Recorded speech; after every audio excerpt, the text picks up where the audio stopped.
Hey, what is up guys? So I have a discussion video about hand advantage in Yu-Gi-Oh! And in this topic, we're not going to be covering just hand advantage in general. We are going to be covering hand advantage or card advantage over a period of time. I'm talking about cards that either have a continuous effect or an effect that can be abused multiple times in order for you to able to just get some type of advantage in the game. Whether it's adding more cards to your hand or being able to destroy your opponent's stuff. So let me go ahead and briefly give you guys some history in Yu-Gi-Oh! Before there was, really insanely good cards.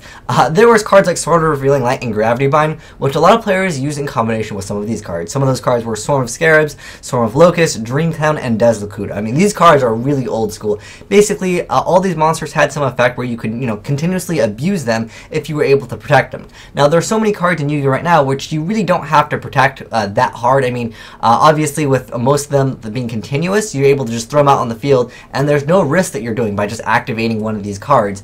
And you're able to just generate multiple advantages if your opponent doesn't get rid of them quickly enough. Now, there are some decks that just simply can't deal with hand advantage, or there are some decks technically that don't care about hand advantage. An excellent example would be something like Judgment Dragon. Judgment Dragon doesn't care how many cards you have in your hand because he's the win condition. He will either OTK you or he will simply just, destroy everything that you have. And if you don't have a response for him, relatively soon, you're just going to lose the game.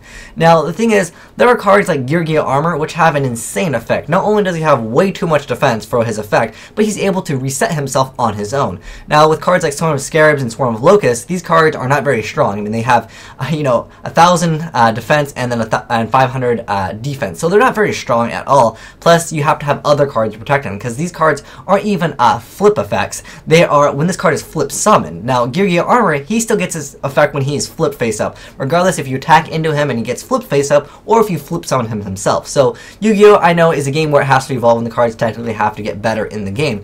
But the thing is, with something as simple as activating a Black Whirlwind, summoning Shura, and then adding Kalu, at that point, your opponent can't really get rid of your monster. So what are you going to do next turn? If you happen to have another Blackwing, you're going to summon it and you're going to generate more advantage. Now, there are certain decks that really can't deal with decks that gain a lot of advantage. Like, for example, Gladiator Beast. If they happen to face against a deck that ran one, let's say Bottomless Trap Hole or Solemn Warning, they summon their first monster, it gets warning, it gets whatever happens to the monster. They might have a dead hand, they might have War Chariots they can't use, they might have other conjunctional cards that they can't use.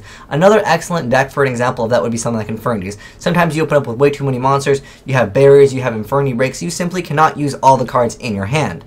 And that puts you in a position or a situation where you have to be able to respond to your opponent really fast, otherwise they are just going to generate way too much advantage in the game. Whether it be something with like Wind Up Factory or Gear Armor to where they're just going to OTK you, and it sets up this position where you really can't do much about it because they're generating either some type of advantage simply by just getting the right colors to, get more monsters or get the ability to search for whatever card that they need to search for, or it could be something like just getting a lot of cards and just OTKing you. And the problem that I see with Yu-Gi-Oh! As far as the hand advantage goes, or like the card advantage you could technically say, is that the cards that kind of prevent this, I know that there is Mistake, but that card is kind of slow, it's a trap you have to set up for it, and you just kind of have to wait for it, whereas the cards that are a little bit faster, like say something like Thunder King, this card's at 1 right now. And another card that could be argued that it kind of stops your opponent from gaining a lot of advantage is Doom Caliber Knight. However, the one problem with Doom Caliber Knight is it technically hurts both players, and on top of that, Doom Caliber Knight is a card where if one player is playing it, most of the time you'll be thinking that they are playing anti-meta. They're not going to be running, no one would play like Doom Caliber Knight and Mermails. It just wouldn't really make any sense.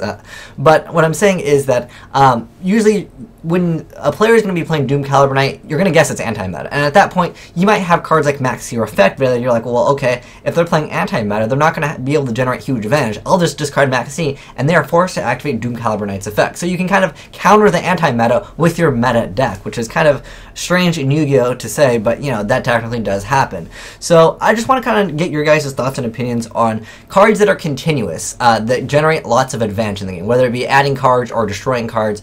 What do you guys think of them? Do you think that they are good for the game, or do you think that they are bad for the game? Personally, for me, you guys have already heard my side of the story. My side of the story is that some decks simply just can't compete with them. If you aren't able to answer Gear Armor, and you're not playing like a meta deck that can OTK really fast, if they are able to generate, multiple turns, like I would say, 3 to 4 turns with Gear Armor, if they're able to either protect him or, they can just keep on resetting him because you summon something that just doesn't happen to have, 2,000 or more attack during turn 1, and and you know, they're just going to generate too much advantage to the point where you've lost simply because your opponent is getting too much advantage in the game. The most excellent example would be Dragon's Ravine. I mean, I'm sure all you guys know about this card because Dragons really did abuse it, and it could be a contender to be, you know, hit depending on what happens to Dragons, even though it was meant for Dragonities, but it still works in that deck.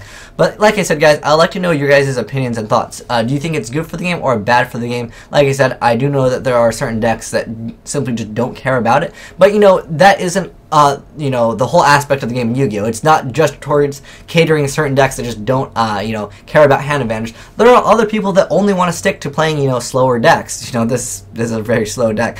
But yeah, there's so many decks that are a lot slower, and, you know, we have to give them a chance too, otherwise there's no diversity in the game of Yu-Gi-Oh! And I think that a lot of players will agree having diversity in Yu-Gi-Oh! Makes it more enjoyable for a lot of other players to play in a game, whether they are a competitive player or just a casual player. But anyways, let me know your guys' thoughts below in the comment section. But anyways, thanks for watching, guys. Have a great day. Azneyes out.